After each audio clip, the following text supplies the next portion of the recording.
సరస్వతీదేవికి హంసవాహనం, బ్రహ్మదేవుడికి హంసవాహనం. ఇద్దరు ఒక్కారులో ఎలా పెడతారండి? మన హైదరాబాద్లో దంపతులు వెళ్ళరు కదా, మొగుడికో కారు పెళ్ళానికో కారును, అందుకే ట్రాఫిక్ జామ్. మరి బ్రహ్మ సరస్వతి ఒక్కారులో ఎలా పెడతారండి?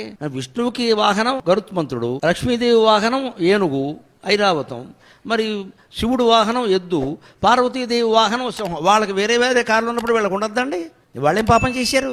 ఇదే ఖగోళ శాస్త్రం. బ్రహ్మ అంటే అభిజిత్ నక్షత్రం. 27 నక్షత్రాల్లో మీకు అభిజిత్ నక్షత్రం ఉండదు. లెక్క సరిపోక పక్కనెట్టారు. నిజానికి నక్షత్రాలు 28 అభిజిత్తుతో కలిపి.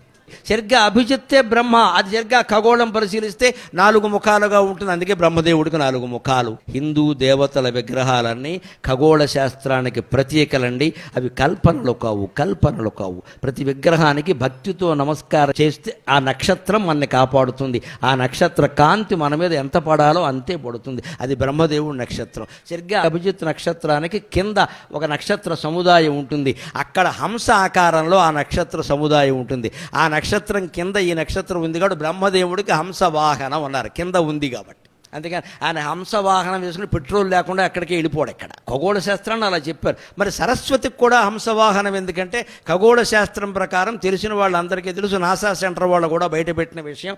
అభిజిత్ నక్షత్రం పక్కనే ఒక నక్షత్రం ఉంటుందండి. అద్భుతం అమ్మ, మన దేవతా విగ్రహ రూప శిల్పం. అది వీణ ఆకారంలో ఉంటుంది. గ్రీకులు కనిపెట్టి దాన్ని లైర్ అన్నారు. లైర్ అంటే వాళ్ళ భాషలో వీణ అని అర్థం. దాంట్లో లిరిక్ అనే మాట వచ్చింది. దాని నుంచే లిటరేచర్. అదే సరస్వతీ మాత. ఆవిడ వీణ వాయిస్తూ కూర్చుంటుంది కాదు, నక్షత్ర సముదాయం మొత్తం వీణ. అది ఆ నక్షత్రం ఏమిటనుకుంటున్నారు మీరు? వేళ ఏదో పెద్ద పేర్లు పెట్టారు. మూలా నక్షత్రం అమ్మ.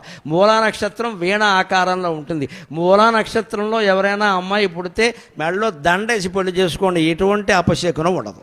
ఇప్పుడు శంకరుడు పెరిగే మూలంటే తెలియక అర్థాలు. మూలంటే మారుమూల కాదమ్మా, మూలమైన నక్షత్రం. అర్థం తెలియట్లేదు మనకి ఇక్కడ. పరాభవ అంటే ఓటమని చెప్పినట్టే. మూల నక్షత్రం అంటే మూలమైన నక్షత్రం. అది సంస్కృతంలో మూల. దీనికి మూల పురుషుడు అంటే మూల కూర్చున్న మొగాడు కాదు, మీ మెయిన్ మనిషి, ఇంపార్టెంట్ మనిషి అని అర్థం ఇక్కడ. మూల విరాట్ అంటారు, అంటే మూల కూర్చున్న దేవుడా, అన్నిటికీ మూలం. అంచేత నక్షత్రాలు ఈ సృష్టి ఏర్పడడానికి మూలం అభిజిత్తు మూలా నక్షత్రం. అభిజిత్తు బ్రహ్మ, సరస్వతి ఆయన భార్య అన్నారు. వాళ్ళ నుంచే కదా వచ్చింది. ఇక్కడ మూలా నక్షత్రం వీణాకారంలో ఉంటే మూలకి ఈ అభిజిత్తుకి మధ్యలో ఉండే నక్షత్ర సముదాయం హంసాకారంలో ఉంటుంది. ఆ మధ్యలో ఇంకో నక్షత్ర సముదాయం లేదు. అందుకే ఇద్దరికి హంసవాహనం అంటారు. అది మన శాస్త్ర విజ్ఞానం. ఇటువంటి గ్రహ సంచార రహస్యాలన్నీ, గ్రహణాలన్నీ ఆర్యభట్టు, వరాహ మిహిరుడు, బ్రహ్మగుప్తుడు మొదలైన వాళ్ళందరూ గుప్తుల కాలంలోనే కనిపెట్టారండి. ఆ గుప్త యుగ స్వర్ణయుగానికి నమస్కారం చేద్దాం.